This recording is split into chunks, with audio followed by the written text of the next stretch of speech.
How to edit and change out of stock message on Bigcommerce is and quick. Hello guys, in today's video I'm gonna show you how to edit it. First open your browser and then click settings, and now once you're here scroll down until you find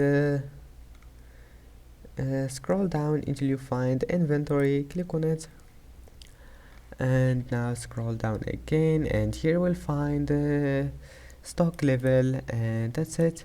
Now just manage anything you want here, just type anything you want here, and then click save.